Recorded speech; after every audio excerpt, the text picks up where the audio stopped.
ফারাজ অগ্নিদৃষ্টি নিক্ষেপ করে তাকায় আলফির দিকে। তার রুরু চোখের দৃষ্টিই বলে দিচ্ছে আলফির ব্যবস্থা সে পরে করবে। আগে তার বেয়াদব বউটাকে কবুল বলে বাড়ি নিয়ে যাক, তারপরে দুইটার দুই রকম ব্যবস্থা করবে।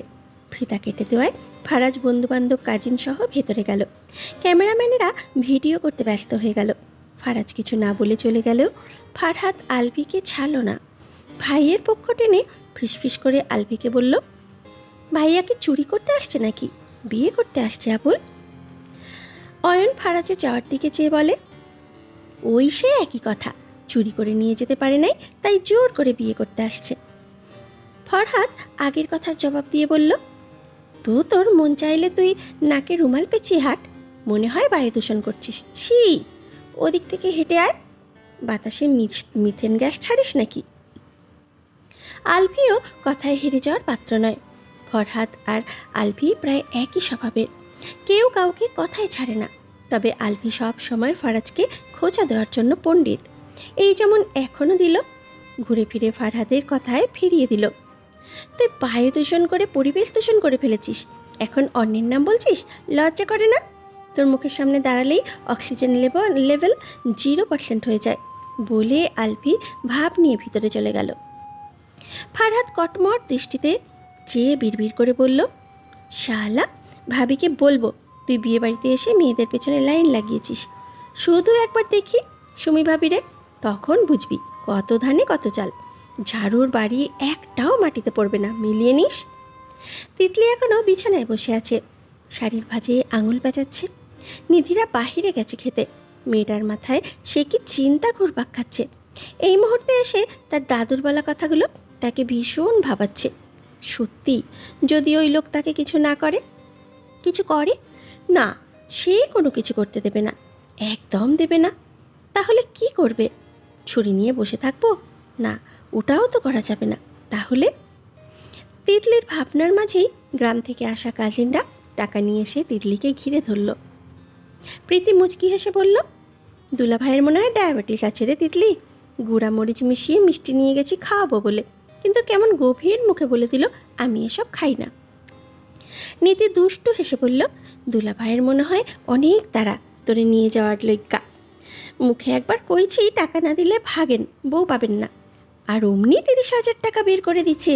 কি ভালা দুলা ভাই, আমার কিন্তু খুব পছন্দ হয়েছে। তিতলি সহসা নড়ে চড়ে উঠল, মস্তিষ্কে নিভে যাওয়া আশার আলো জেগে উঠল। নীতির হাত চেপে ধরে আচমকা কেঁদে উঠে বলে, নীতি, একটা কাজ করবি প্লিজ, না করিস না। নীতি আর প্রীতি দুজন চোখাচোখি করল। ওরা দুজন যমজ বোন, গ্রামের হলেও প্রায় সত্য কথা বলে। নীতি তিতলির অশ্রুসিক্ত চোখের দিকে চেয়ে সন্দেহের গলায় বলে, কি কাজ, তাড়াতাড়ি বল, দুলাভাইয়ের জুতো চুরি করার কাজ এখনও রয়ে গেছে। ভয়ে তটস্থ বোকা মানবী নাক মুখ কুচিয়ে ফুপিয়ে উঠল। নিজের সর্বাত্মক বুদ্ধি দিয়ে ভাবল, শেষ আশা এটা। সপ্তদশীর গলা কাঁপতেছে, কথাটা বলার জন্য বলতেই হবে, না বললে বোধহয় মরেই যাবে। বলেই মরুক। কাঁদতে কাঁদতে বলল, আমার বদলে তুই ঘোমটা দিয়ে এখানে বসে থাক, শুধু কবুলটা বলে দে, আমি খাটের নিচে লুকাবো, সবাই চলে গেলে আমি বের হয়ে যাব।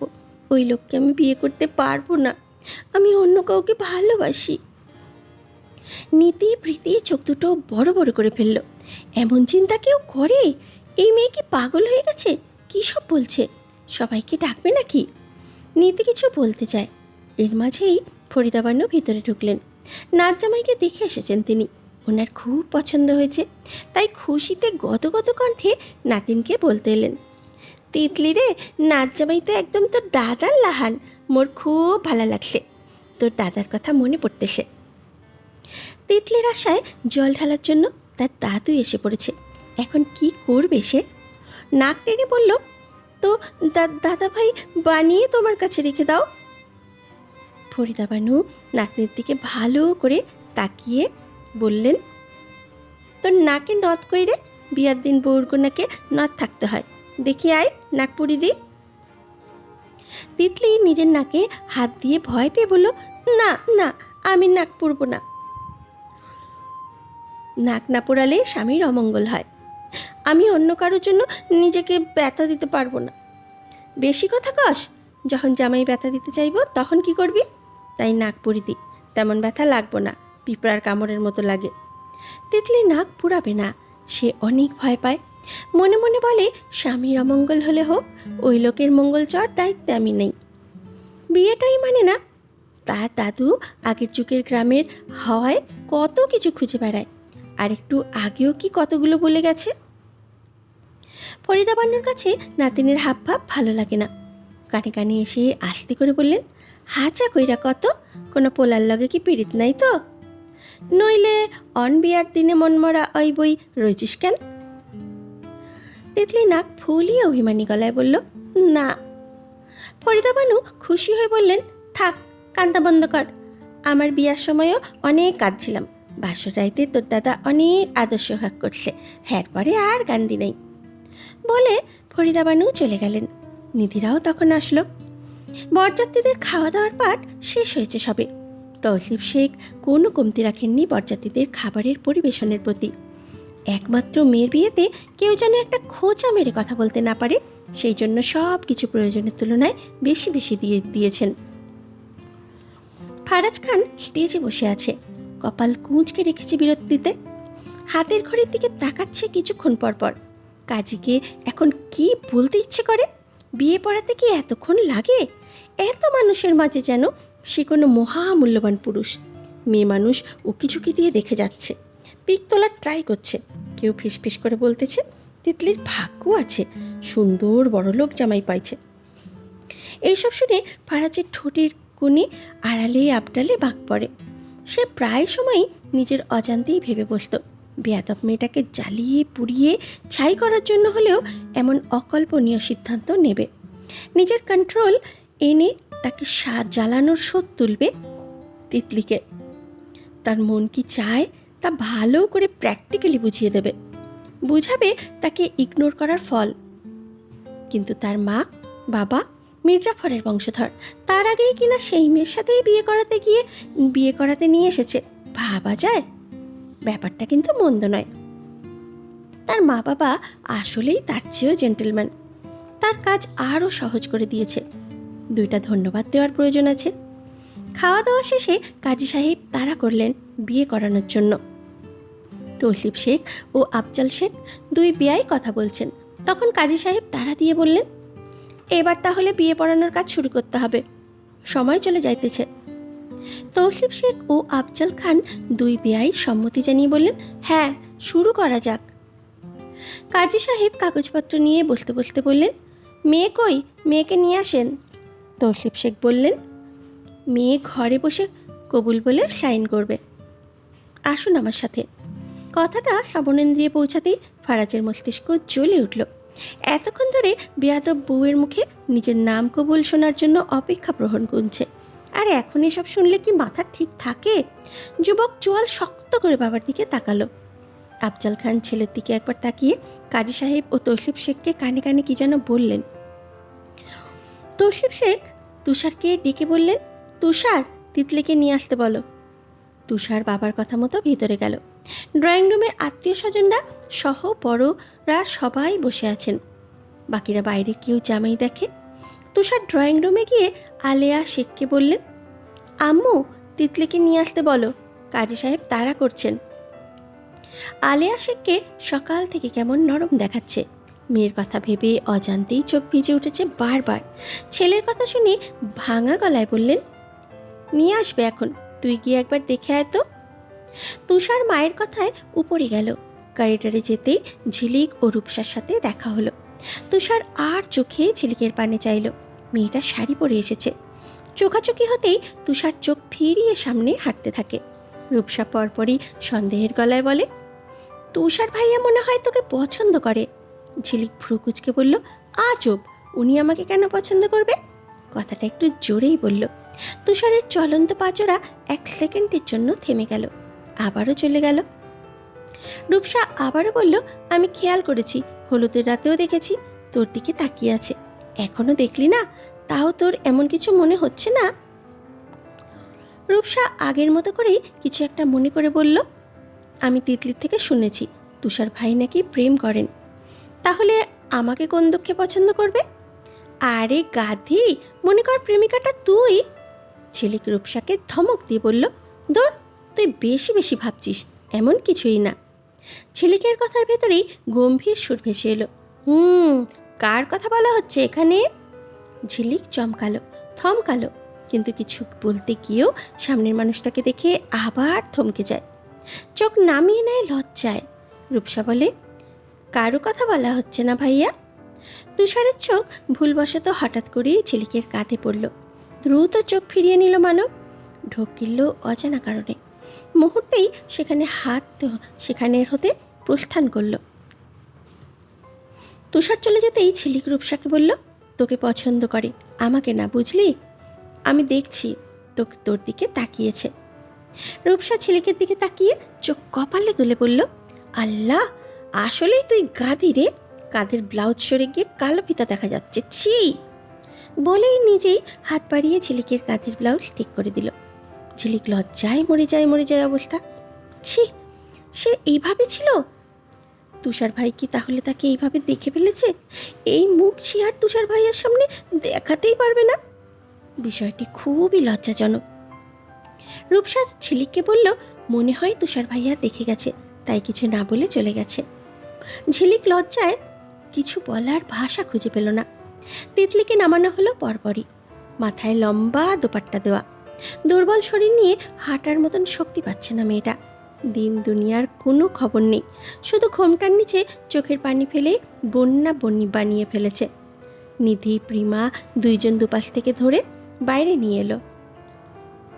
ঝিলিক রূপসা সহ ড্রয়িং রুম থেকে বড়রা সবাই পিছু পিছু চলে এলেন বাইরে। বউকে আনতে দেখে ফারাজ খান বসা থেকে হুট করে উঠে দাঁড়ালো। শীতল নয়নে কতক্ষণ যে তাকিয়ে থাকলো কে জানে। যদিও লম্বা দোপাট্টা দিয়ে রমণীর মুখ পুরো ঢাকা, ফারাজ উপর থেকে নিচ পর্যন্ত খুঁটিয়ে খুঁটিয়ে সব দেখল। পিচ্ছি লাগছে না, একদম একদম বউ লাগছে। আশেপাশে কিছুই তার নজরে নেই। পাশ থেকে আলফি ফিসফিস করে বলে উঠল, হয়েছে, আর তাকাইস না, তোর চোখের দৃষ্টি ভালো না। যেভাবে কুদৃষ্টিতে তাকিয়ে আছিস, মেয়েটা তোর সামনেই হাওয়া হয়ে যাবে। তখন বাসর ঘরে যাওয়ার আগেই বিয়ে করার শখ মিটে যাবে। তৎক্ষণাৎ কাজী সাহেব কাগজপত্র নিয়ে এসে হাজির হয়, ফারাজের সামনে বসলেন।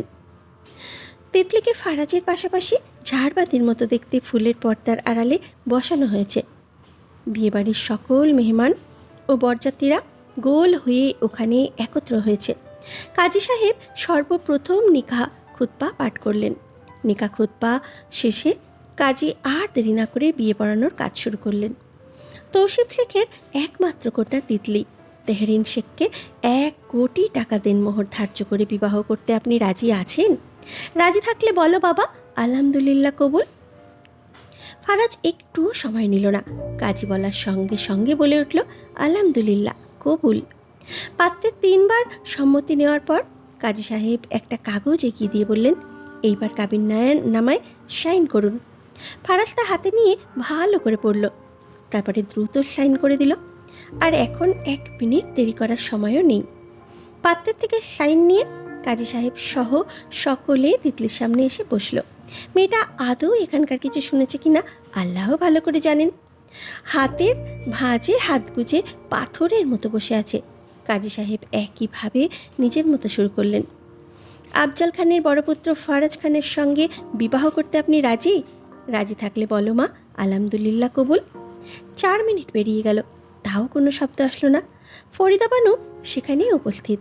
তিনি নাতিনের কাছে গিয়ে হেসে বললেন, যা কইতে কইছে তা ক দাদু। নাতির তো মনে হয় লজ্জা। তিতলি এবার কেমন যেন নড়ে চড়ে উঠল। এতক্ষণ যেন কোনো জনমানবহীন কোনো মরুভূমিতে চলে গিয়েছিল সে। আশেপাশে সব পরিস্থিতি বুঝতেই ফুপিয়ে কেঁদে উঠল ঘোমটার আড়ালে। কাজী তাড়া দিচ্ছেন। তৌসিফ শেখ এবার এগিয়ে এলেন। মেয়ের মাথায় পরম স্নেহে হাত রেখে কোমল স্বরে বললেন, বলো আম্মু, মন থেকে বলো, আলহামদুলিল্লাহ কবুল। বাবার স্পর্শে ফুপিয়ে উঠল তিতলি।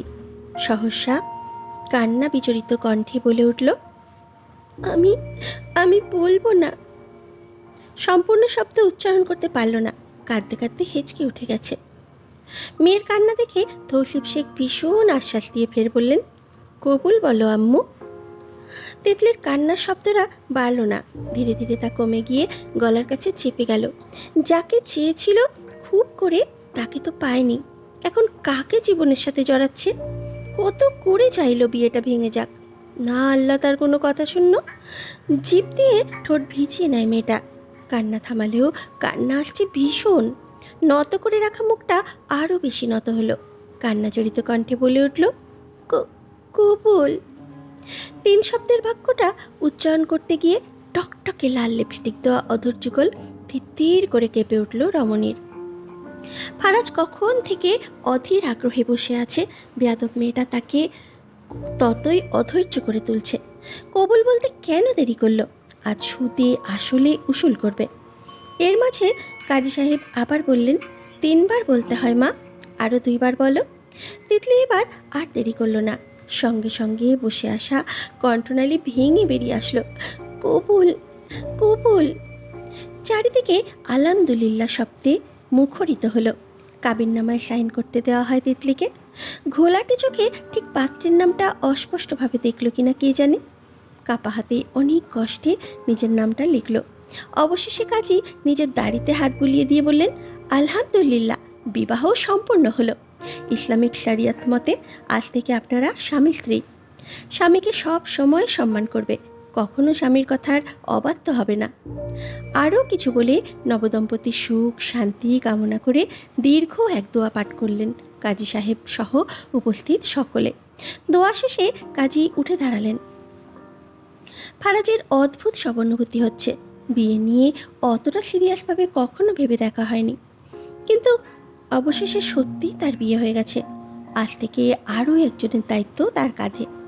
এবারে এই পিচ্ছি বেয়াদব বউটাকে কাঁধে তুলে মানুষ করতে হবে তার। ভাবা যায়? ফরিদা বানু ঘর থেকে মিষ্টি এনে সবাইকে মিষ্টি মুখ করালেন। তার যেন খুশিতে তস হয়েছে না। নাতজামাইকে এসে বললেন, বউটার মুখটা একটু চাইয়া লাও নাতজামাই, দেখো কেন লাগতেছে। তুমি জিতা গেছো, আমার নাতিন কিন্তু লাখে একটা। ফারাজ ভাবে দেখার জন্য পুরো রাত পড়ে আছে। এতগুলো মানুষের সামনে দেখা দেখি করা তার ডিকশনারিতে নেই। কেমন যেন দেখায়, তার পার্সোনাল জিনিস যে পার্সোনালভাবেই দেখবে। 6টা বেজে গেছে। এবার বরযাত্রীদের বিদায়ের সময় ঘনিয়ে এলো। তিতলি এখন আর কাঁদছে না। অভিমান করেছে সবার সাথে। কবুল বলার পর থেকে মেয়েটার হুঁশ নেই। তৌসিফ শেখ আর আলিয়া শেখ এসে মেয়ের হাত শক্ত করে ফারাজের হাতের মুঠোয় আমানত হিসাবে তুলে দিয়েছেন। মা বাবা ভাই তুষার সহ সবার চোখে পানি। তৌসিফ শেখ ফারাজকে ভাঙা গলায় বললেন, আমার মেয়েটাকে কখনো কষ্ট দিও না বাবা, অনেক আদরে বড় করেছি, আজ নিজ হাতে তুলে দিলাম তোমার কাছে। যদি কোনো দিন কোনো ভুল করে সোজা আমার কাছে এসে বলবে, তাও কোনো কষ্ট দিও না। তৌসিফ শেখের কথা শুনে উপস্থিত সবার চোখে পানি জমল। এমনকি ফারাজের মতো কঠিন হৃদয়ের মানবটারও বুকের ভিতরে কেঁপে উঠল। বাবারা বুঝি এমনই হয়, সন্তানের জন্য কঠিন হৃদয় ভেঙে চোখে পানি নিয়ে আসে। আলিয়া শেখ কান্নার জন্য কোথাও কথাও বলতে পারছেন না। তুষার এগিয়ে এসে বোনের মাথায় হাত বুলিয়ে দিল। বড্ড আদরের বোন, অনেক ভালোবাসে। আজকে থেকে বোনকে চোখের সামনে দেখবে না প্রতিদিনের মতন, ভাইয়া ভাইয়া বলে ডাক দেবে না, আগের মতো এটা সেটা আবদারও করবে না। ভাবলেই তুষারের বুকটা কেঁপে ওঠে। কিন্তু এত কিছুর মাঝেও তিতলির কোনো হুঁশ নেই। তবে অর্ধজ্ঞানে যেন ভাইয়ের স্পর্শ অনুভব করলো মেয়েটা। ফুপিয়ে কেঁদে উঠল। বাবা মা সবার উপর অভিমান করেছে, কারো কাঁধে ভর দিয়ে আছে, শুধু এইটুকুই বুঝতে পারছে তার ভালো লাগছে, খুব ভালো লাগছে। মানুষটা তার খুব চেনা কেউ মনে হচ্ছে। ঘোমটা তুলে খুব দেখার ইচ্ছে হলো, কিন্তু পারল না। নিধি প্রিমা স্মৃতি শিয়াম তিতলির বন্ধু বান্ধবদের চোখেও পানি। তিতলিকে ওরা বেস্ট ফ্রেন্ড কম বোন জানে বেশি। কলিজার বেষ্টুর বিয়ে হয়ে গেছে, আগের মতো কি তারা আটা দিতে আর পারবে? যদিও কলেজে একসাথে পড়ে, কিন্তু বিয়ে হয়ে গেলে মেয়েদের অনেক নিয়ম বের হয়, স্বামী যা বলে তাই করতে হয়। ফরিদা বানু নাতিনকে অনেক ভালোবাসেন। নাতিনের জন্য তিনিও অনেক কাঁদলেন। ফারাজকে উপদেশ দিলেন, আমার নাতিনডারে দেখা রাখো নাত জামাই, কোনো ভুল করলে মারধর কইরো না, নাতিন আমার খুব আদরের। ফারাজ আসার পর থেকে বৃদ্ধ মহিলাটাকে দেখছে। মহিলাটা কিন্তু তার দাদি শাশুড়ি। বাহ, একদম দ্বিতীয় তিতলি, চেহারাতেও মিল আছে। একদম। মনে মনে আওড়ালো, আপনার বেয়াদব নাতিনকে ভালো বানাতে নিয়ে যাচ্ছি। আফজল খান তৌসিফ শেখকে আশ্বাস দিয়ে বললেন, আপনার মেয়ে আজ থেকে আমারও মেয়ে বেয়াই, কোনো চিন্তা করবেন না। আমার মেয়েকে আমি আপনার মতোই আদরে রাখবো বেয়াই সাহেব।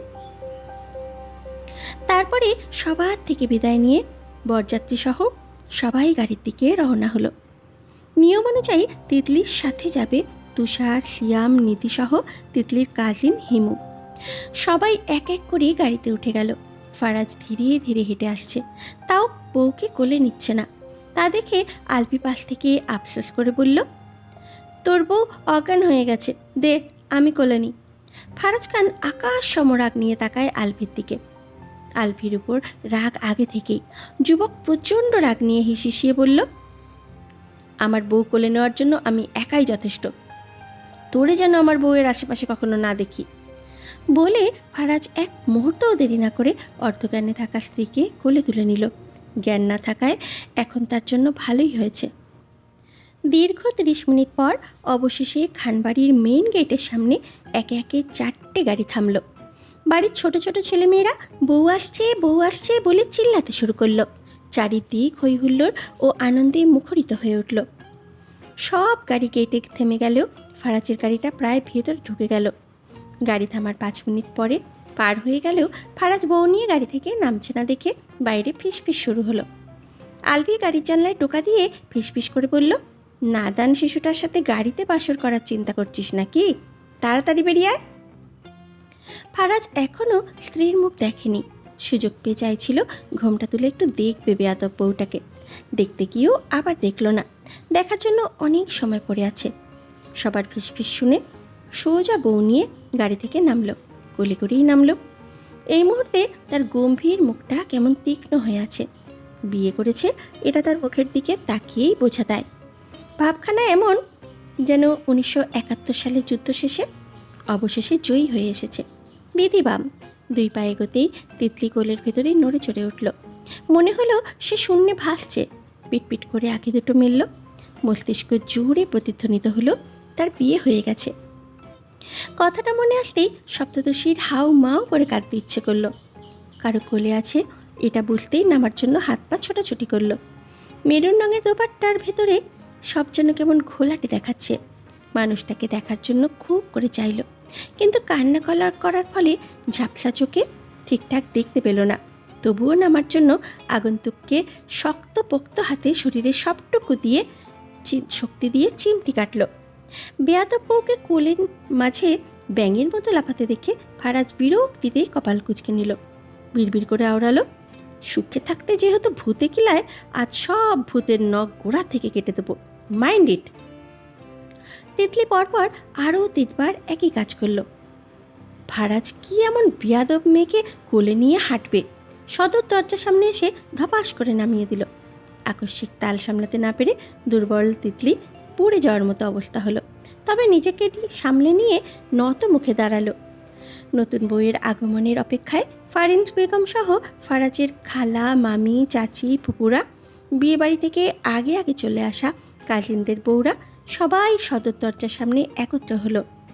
কারো হাতে বরণ ডালা, আবার কারো হাতে ফুলের ঝুড়ি ভর্তি, আর কারো হাতে মিষ্টি।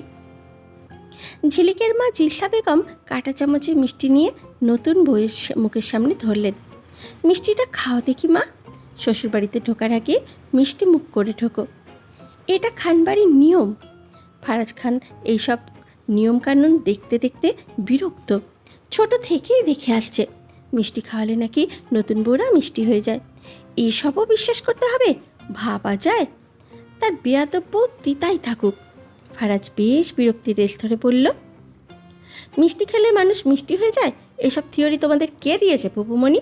আমি এসব নিয়মকানুন মানি না, সামনে থেকে সরো। ফারাজ কথাটা বললেও সবার গিজগিজ আওয়াজের মাঝে নিজের কথাটা হাওয়ার মতো ভেসে গেল যেন। তা দুর্বল তিতলির কান পর্যন্ত পৌঁছালো না। ফারিন বেগম ছেলের দিকে তাকিয়েই বুঝলেন ছেলে বিরক্ত।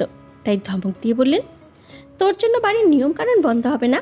তোর মন চাইলে তুই চলে যা, বৌমাকে আমরা বরণ করে ঘরে তুলব।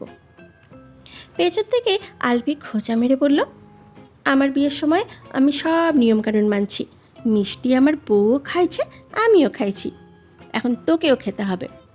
ফারাজ পিছনে ফিরে অগ্নি দৃষ্টি দিয়ে তাকালো আলভির দিকে। আলভি একটুও ভয় না পেয়ে মেকি হেসে বলল, তোরে আমি ভয় পাই নাকি? বুইড়া হয়ে বিয়ে করছিস, এখন আবার সিরিয়াল নাটকের অভিনয় করছিস? পুপুমণি যা বলছে তাই কর, না হলে খাইলে দে তোর মিষ্টিটা আমি খেয়ে ফেলি, এমনিতে আমার ডায়াবেটিস কমে গেছে। আলভির বউ সুমি কনুই দিয়ে আলভিকে খোঁচা দিল। ইতিমধ্যেই ফারহাদের থেকে শুনেছে আলভি বিয়েতে মেয়েদের পিছনে লাইন লাগিয়েছে। এটা শোনার পর থেকে স্বামীর উপরে রেগে আছে সুমি। আজকে রুমে গেলে সত্যিই ঝাড়ুর বাড়ি একটাও মাটিতে পড়বে না। বউয়ের রাগ দেখে আলভি একদম চুপ হয়ে গেল।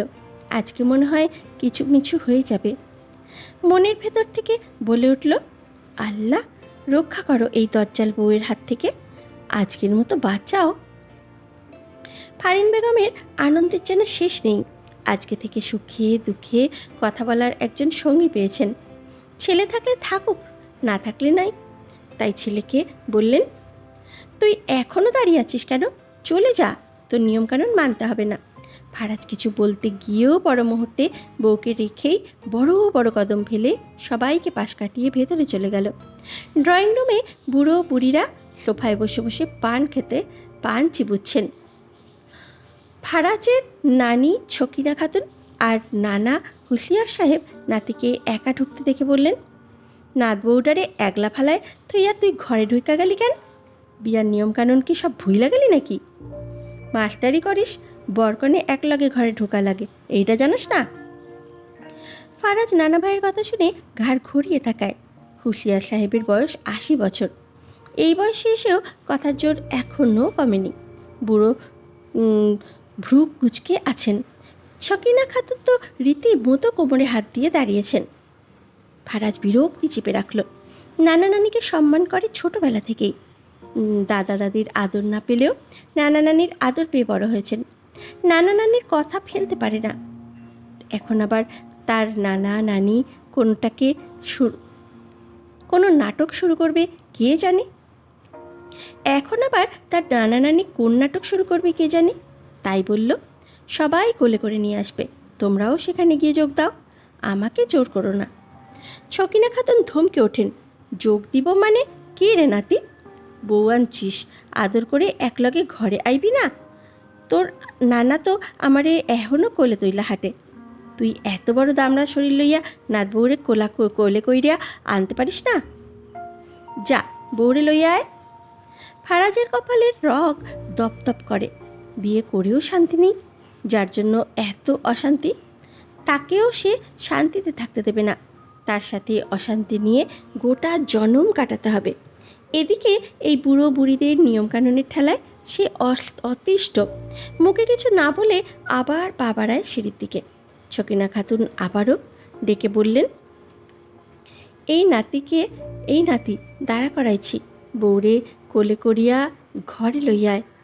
আর নানা আমাদের বিয়ার দিন কোলে তুলছে যে আমায় আর নামায়নি।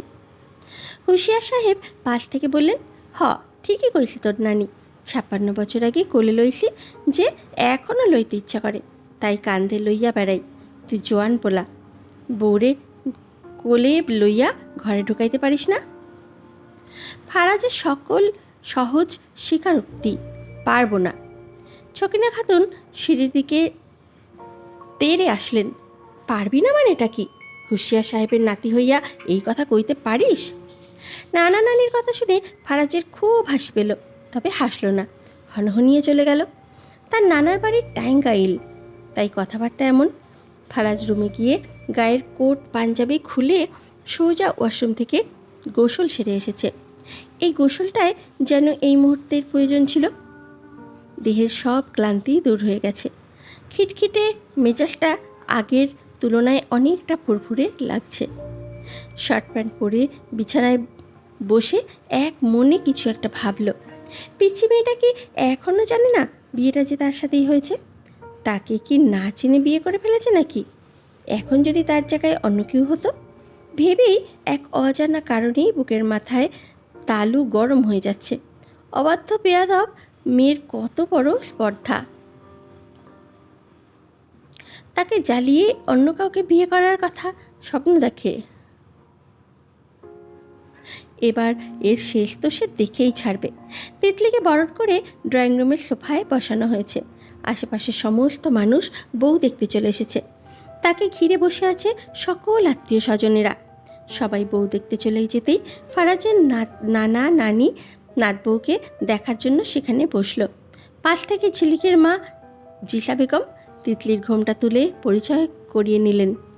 এরা হচ্ছে আমার নানা শ্বশুর আর নানি শাশুড়ি, সালাম দাও। তিতলির চোখের সামনে দুজন বুড়ো বুড়িকে দেখে ফেলে। বুড়িটা একদম তার দাদুর মতো। তিতলি মা বাবা ভাই দাদু সবার কথা আবার মনে পড়ল। তার দাদু বলেছে সেখানে গিয়ে সবাইকে সালাম দিতে, সম্মান করতে। মেয়েটা ফুঁপিয়ে উঠল। গাঢ় কাজল দেওয়া চোখজোড়া কাদার ফলস্বরূপ আরও বেশি মায়াবী দেখাচ্ছে। নিজেকে সামলিয়ে তিতলি ভাঙা গলায় সালাম দিল, আসসালামু আলাইকুম। আর ফারাজের নানি ছকিনা খাতুনও নানা হুঁশিয়ার সাহেব হাসি মাখা মুখে বললেন, ওয়ালাইকুম সালাম। ছকিনা খাতুন তিতলির গাল টেনে দিয়ে বলল, মাশাল্লাহ, নাতবউ তো ভারী মিষ্টি গো। আমাদের নাতির পছন্দ হলো? আমাদের নাতির পছন্দ আছে কইতে হইব। হুঁশিয়ার সাহেব বড় গলায় বললেন, দেখতে আইব না নাতিটা কার? হুঁশিয়ার সাহেবের নাতি। পাশেই দাঁড়িয়েছিল ফারাজের খালা নাছিমা বেগম। কথাটা শুনে মুখ বাঁকালেন। তিনি চাইতেন মেয়ে নীলাকে ফারাজের সাথে বিয়ে দিতে, কিন্তু হলোটা কই?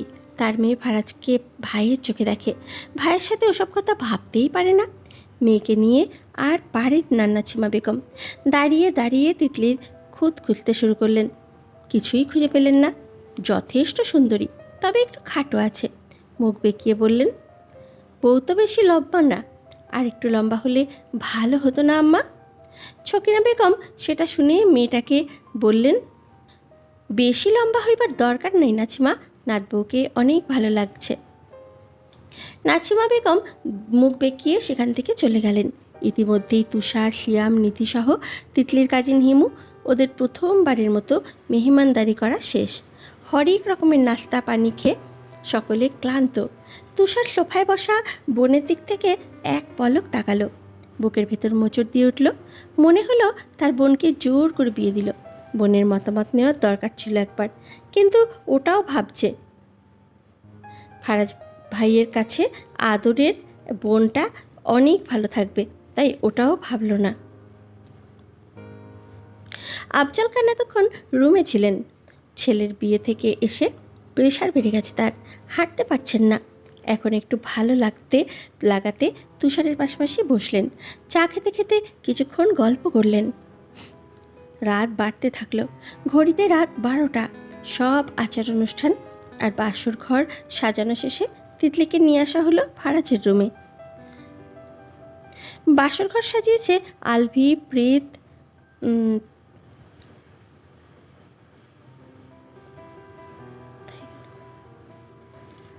বাসরঘর সাজিয়েছে আলভি, নিহাত আর ফারাজের বন্ধু শাওন মিলে। সাদা বিছানার মধ্যভাগে গোলাপ দিয়ে লাভ বানিয়ে ভেতরে লিখেছে T+F।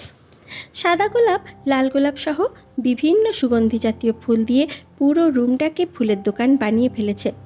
আলভি ইচ্ছে করেই এমনটা করেছে। একজন মহিলা গ্লাসে ভর্তি দুধ এনে টেবিলে রেখে তিতলির উদ্দেশ্যে হাসি মাখা মুখে বললেন, টেবিলে দুধের গ্লাস রেখে গেলাম, এগুলো তোমার স্বামী আসলে খেতে দিও। তিতলি অবুঝের মতো উপর নিচ মাথা নাড়ালো। ভদ্রমহিলা সেটা দেখে মুচকি হেসে বললেন, আর শোনো, স্বামী যা করতে চায় করতে দেবে, কিছু বললে সুন্দর করে উত্তর দেবা, মুখে মুখে তর্ক করবা না। তোমার স্বামী কিন্তু অনেক রাগী। এই রাত সম্পর্কে আরও কিছু কথা বুঝিয়ে দিয়ে ভদ্রমহিলা চলে গেলেন। তিতলি ঠিক করে চিনল না, কিন্তু মনে হলো কোথায় যেন দেখেছে তাকে। তার ওসব ভাবার সময় নেই। দাদুর কথাগুলো শুধু মনে আসছে।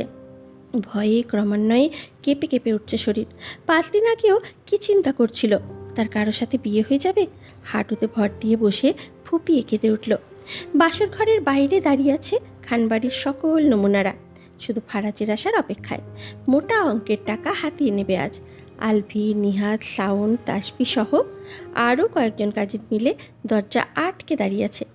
আজ টাকা না দিলে কিছুতেই বাসর ঘরে ঢুকতে দেবে না। দীর্ঘক্ষণ বাইরে থাকার পর অবশেষে ফারাজের মনে এলো এবার রুমে যাওয়া হোক। বেয়াদব বউটা একা একা রুমে কি করে দেখতে হবে না? কিন্তু রুমের সামনে আসতেই দরজার সামনে এইভাবে সবাইকে লাইন ধরে দাঁড়িয়ে থাকতে দেখে ভ্রু কুঁচকে বলল, এইভাবে লাইন ধরে দরজার সামনে সবাই দাঁড়িয়ে আছিস কেন? সবাই ফারাজের কথা শুনে মুখ চেপে হাসতে লাগলো। আলফি হাসি থামিয়ে বলল, ঢুকতে দেব, আগে টাকা দে। ফারাজ রাগ দেখিয়ে বলল, টাকা দেব মানে? বাসর ঘর কি এমনি এমনি সাজিয়েছি? টাকার বিনিময়ে বাসর ঘর পাবি। আমি তোদের বাসর ঘর সাজাতে বলেছিলাম? রুমটা নষ্ট করে দিচ্ছিস, দেখি সর। আলফি, নিহাত, শাওন একসাথে বলে উঠল, বলছি তো আগে 80,000 টাকা দে, নাইলে বাইরে দাঁড়িয়ে দাঁড়িয়ে বাসর রাত কাটানোর স্বপ্ন দেখ, তোর বউ ভেতরেই থাকবে। ফারাজ চোখ ছোট করে তাকালো, বিরক্তি সুরে আওড়ায়, বউ আমার, রুম আমার, বাসর ঘরও আমার, তোদের কেন টাকা দেব? সবাই একসাথে বলে উঠল, কথা না বেরিয়ে টাকা বের কর, টাকা দিলে তোরই, বউয়ের কাছে যেতে পারবি। ফারাজ বিরক্তি ভঙ্গিতে দাঁতের দাঁত চেপে প্যান্টের পকেটে হাত দেয়। এটা দেখে আলফি ব্যঙ্গ করে বলে ওঠে, ওরে ভাবির কাছে যাওয়ার কি দায়রা? টাকা দিতে বলছি আর পকেটে হাত দিল। বাহ বাহ, তবে শোন, একটু আস্তে করিস, বুঝছিস, নাদান শিশু তো। ফারাজ কিছু না বলে একটা কাগজ মোড়ানো প্যাকেট বের করে আলফির হাতে দিয়ে বলল, নে, এখানে 1 লাখ আছে, সবাই ভাগ করে আরগুলো আমাকে ফিরিয়ে দিস। টাকা ভেবে সবাই ফারাজকে জায়গা করে দিল। ফারাজ ভেতরে ঢুকে সঙ্গে সঙ্গে দরজায় ছিটকানি লাগিয়ে দিয়ে পুরো রুমে একবার চোখ বুলালো। ওইদিকে বাহির থেকে ওরা সবাই দরজা ধাক্কাতে লাগলো, দরজা খোল বলছি, না হলে আজ তোকে বাসর করতে দেবো না। প্যাকেটের ভেতরে সাদা কাগজ ঠুকিয়ে দিয়ে বলতেছিস 1 লাখ টাকা আছে? নিহাত ও শাওন বলল, ফারাজ ভাই অনেক চালাক, মনে হয় আগে থেকে জানতো আমাদের প্ল্যানটা, তাই কাগজের প্যাকেট বানিয়ে ভেতরে কাগজ ঠুকিয়ে আনছে। আলফিও হেরে যাবে না, ফারাজের থেকে কিভাবে টাকা হাতিয়ে নিতে হয় সেটা সেও দেখে নেবে। আরও কিছুক্ষণ দরজায় ধাক্কাধাক্কির পরে সবাই চলে যায়। এদিকে ফারাজ রুমে ঢুকে বউকে না দেখতে পেলে কপাল কুঁচকে এদিক ওদিক তাকায়। এই বেয়াদব বউ আবার কোথায় গেল? ওয়াশরুমের দিকে দরজা বাইরে থেকে বন্ধ, দরজা দিয়ে সে এখন ঢুকলো, তাহলে গেল কই? সহসা চোখে পড়ে খাটের নিচে বেরিয়ে আছে 1 হাত লম্বা শাড়ির আঁচল। যুবক ভ্রু কুঁচকে নেয় কৌতুকে। গম্ভীর সুদর্শন মুখখানায় আচমকা শ্লেষাত্মক ভাবভঙ্গি ধরে রেখে বিড়বিড় করে আওড়ালো, বুদ্ধিমতী বউ আমার, লুকোচুরি যেহেতু খেলছেন, লুকানোর সময় নিজের শাড়ির আঁচল নিয়ে গেলে ধরা পড়ার কোনো চান্স থাকতো না। এত বড় খাট থাকতে খাটের নিচে গিয়ে লুকিয়ে আছে। তার বউকে আসলে নোবেল দেওয়া দরকার। তিতলি ভয়ে জড়সড় হয়ে গেল, দম বন্ধ লাগছে সব। শাড়ির আঁচল বাইরে আছে এই খেয়ালটা তার মাথায় নেই। মাথার চুল খুলে গিয়ে বিক্ষিপ্ত আকারে আছড়ে পড়েছে চোখে মুখে। গরম লাগছে, তার উপরে শাড়ি পরা। এতটুকু নিচু জায়গাতে আর 1 মুহূর্ত থাকলে সে মরে যাবে। খাটের নিচ থেকে লোকটাকে দেখতে যাচ্ছে, কিন্তু শুধু হাঁটু থেকে পা পর্যন্ত দেখতে পাচ্ছে। পুরুষালী লোমযুক্ত ফর্সা পা দেখে কোনো সুদর্শন পুরুষই মনে হলো। পা ফর্সা হলে কি হবে, মুখ তো বুড়ো। আচমকা ফারাজ নিচু হয়ে আঁচল নিয়ে হাতের মুঠোয় প্যাঁচাতে শুরু করলো। তিতলি বুঝতে পেরে ভেতর থেকে টানতে লাগলো। কেঁদে দেবে এমন ভাব নিয়ে খাটের নিচ থেকে ফুপিয়ে বলল, আমি আমি আপনাকে স্বামী হিসাবে মানি না, আমি ডিভোর্স চাই। ফারাজের হাত থেমে যায় কথাটা শুনে। ফুরফুরে মেজাজ নিয়ে বাসর ঘরে ঢুকেছে। এই কথা শুনে যুবক রাগে ফেটে পড়ে। বেয়াদব বউটারে এখন কি করতে মন চায়, আগে বের করে আনুক শুধু, তারপর ডিভোর্স কিভাবে দেয় সেটা প্র্যাকটিক্যালি বুঝিয়ে দেবে। হাতের মুঠোয় আঁচলটা নিয়ে জোরে এক টান দিল। তিতলি কেঁদে দিয়ে নাক টেনে বলল, ও ছাড়ুন, আমি অন্য কাউকে ভালোবাসি, আপনি আমাকে ছোবেন না একদম। ফারাজ খাটের নিচে নিচু হয়ে তিতলির হাত ধরে টান দিল। তিতলি ভয়ে চোখ মুখ খিচে ফেলল। হাত ছাড়ানোর জন্য মেয়েটা অচেনা স্বামীর হাতে কামড় বসিয়ে দিয়ে কাঁদতে কাঁদতে বলল, আপনি আমার দেহ পাবেন, কিন্তু মন পাবেন না। ইঁদুরের দাঁতের জোর আছে। ফারাজের লোমযুক্ত হাতে দাগ করে ছাড়ল। পুরোপুরি বাইরে এনে ফারাজ কপট রাগ দেখিয়ে হিসিয়ে বলল, মন চাই না, আমার দেহও চাই না। যেটা আমার সেটা আমারই। স্রোত চাওয়া পাওয়ার তো কোনো প্রশ্নই ওঠে না। সহসা চেনা কণ্ঠস্বর শুনে সপ্তদশী চমকালো, ভরকালো। বিস্ময়ে হতবিহ্বল, বাকরুদ্ধ, হতচকিত, স্তব্ধ হয়ে গেল। হিংস্র রমণী তড়িৎ গতিতে চোখ তুলে তাকালো। আপনা আপনি তিত্তির করে কাঁপতে থাকা অধৈর্যগোল ফাঁক হয়ে অস্পষ্ট গলায় শুধালো, আ আ আপ। সম্পূর্ণ শব্দ উচ্চারণ করতে পারল না। স্বপ্ন দেখছে সে? এটা স্বপ্ন? এখনই মিলিয়ে যাবে। আকস্মিক কোমরে কারো শক্ত আঙুলের ছোঁয়ায় তিতলির কোমরের নরম চামড়ায় এক অদ্ভুত শিরশিরানি অনুভূতি জাগিয়ে তোলে। শিরশিরানিটা কেমন অসহ্য বেদনা দিল তাকে। সহ্য করল না তার ছোট্ট শরীর। হুট করেই উঠে দাঁড়িয়ে মুখভবে অবিশ্বাস নিয়ে মেয়েটা বলে উঠল, আপনি আমার বাসর ঘরে কী করছেন? আমার স্বামী কোথায়? কি করেছেন তার সাথে? ফারাজ শক্ত মেজাজে বলল, বিয়ে করেছি, বাসর ঘরে থাকবো না তো কি মহাকাশে থাকবো, বেয়াদব। তিতলি বিশ্বাস করে না এই কথা, একদম বিশ্বাস করে না। তার তো অন্য কারোর সাথে বিয়ে হয়েছে। এই লোক মিথ্যে বলছে।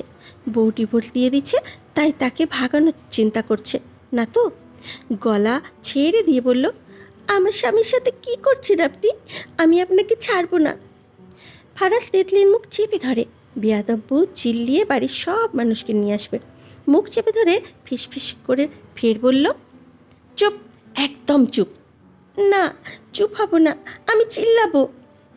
যুবক এক মুহূর্ত দেরি না করে তিতলিকে টেনে হিঁচড়ে কাঁধে তুলে নিল। ছাড়ুন, ছাড়ুন, আমাকে কোথায় নিয়ে যাচ্ছেন? শাস্তি দিতে। ফারাজ পুরো রুমের ভিতরে এদিক ওদিক হেঁটে এসে তিতলিকে সোজা বিছানায় ধপাস করে ফেলে দিল।